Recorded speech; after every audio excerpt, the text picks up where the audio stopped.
Hello and welcome. My name is Julie Moon. I'm Senior Research Analyst at Finovate.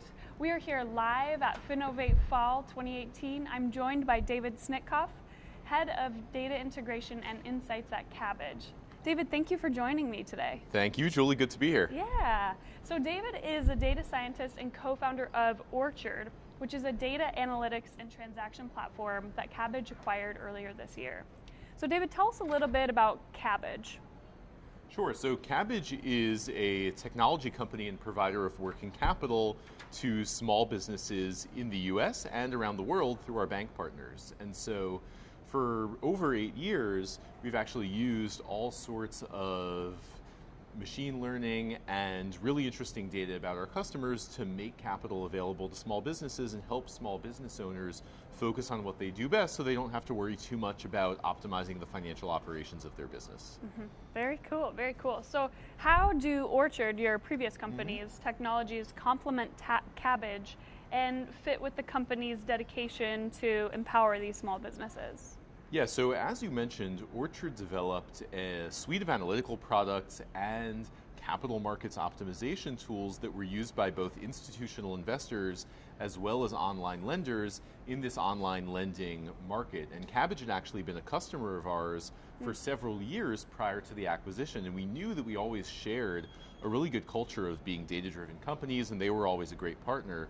So it was kind of the perfect fit because we saw the opportunity to take all of the data processing and analytical insights and automation technology that we developed at Orchard, bring it in-house at Kabbage, try to optimize even more the capital markets and risk management and marketing functions there, and then be able through doing that to extend even more capital to small businesses and do a lot of easier things to make small business owners focus on their businesses, have a better life.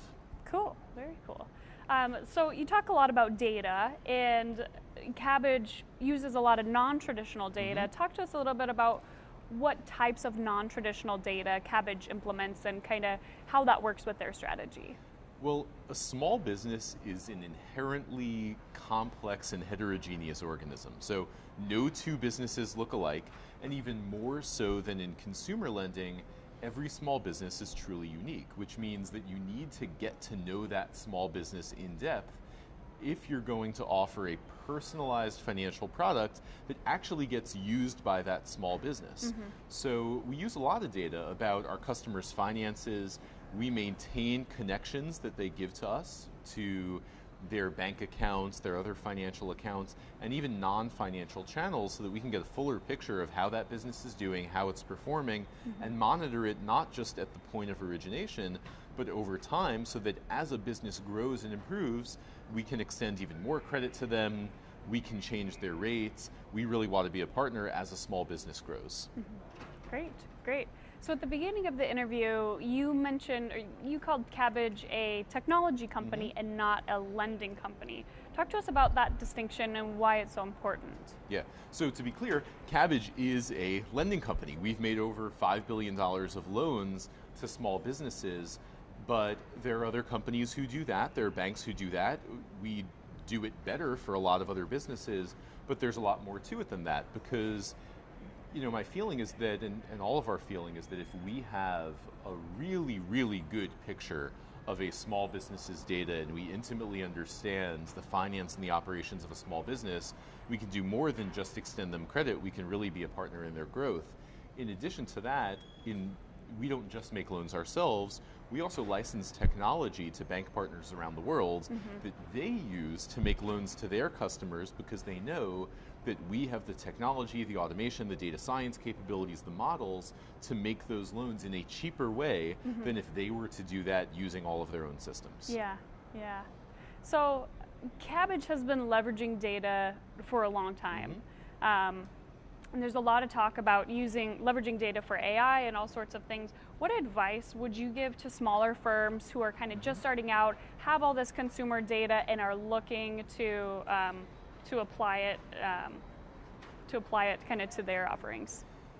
Yeah, so I always think that Data should inform good judgment. Data should not replace good judgment. And it's easier than ever with the number of great open source libraries that exist and really cheap cloud storage and really cheap cloud processing power to be able to throw a ton of data at a model, get something out the other side, and said that you did data science, or you did machine learning now. And really, the greatest enabler of having real insight from data is having an intimate understanding of that data. So do you understand the subject matter behind it? Do you understand the businesses and consumers who are providing the data? Have you really thought about the end use cases of what you want out of whatever algorithm you're choosing? So there's plenty of stuff that can be done by applying the latest advances in machine learning and AI, but it's no substitute for really, really good subject matter expertise and some just solid inferential statistics. Yeah, so not necessarily looking at it as a checklist more so, but kind of looking at the issues and problems that you're looking to solve and then go into it that way. Absolutely. Then. Very cool. Okay, so talk to us about what is next for Kabbage when it comes to leveraging consumer data. So, and when we talk about consumer data, I assume you mean small businesses, data. Consumers, but that's another interesting thing because every small business owner is a consumer also. Yeah. And especially for the smallest businesses, you're really an individual first, and then you own a business. And so when you're underwriting a small business, when you're doing any kind of financial activity with a business, you have to think of the person and you have to think of the business, and you really have to understand how the two work together.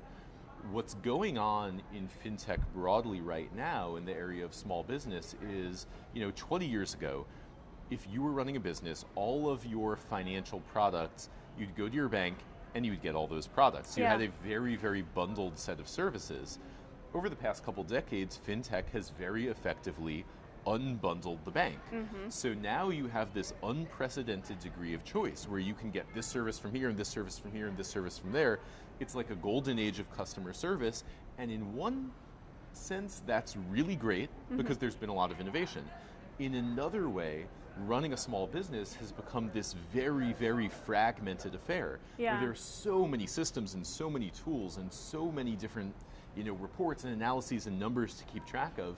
And if you're a small business owner, you didn't get into business to manage your tools. You got into business to, bake cakes or run a restaurant or open a dentist's office or, be a house builder or whatever you got into business to do. And so I think the next wave is actually taking data from all these places and providing a much more integrated solution that takes care of a lot of the heavy lifting for a small business owner and frees up their time. It doesn't say, hey, here's another tool. Let's actually take away some of these tools, deliver a more integrated solution, and free up time for a business owner to do whatever they do best. Yeah, that makes a lot of sense. So kind of reducing friction in a way by reducing the number of services involved. And okay, very cool.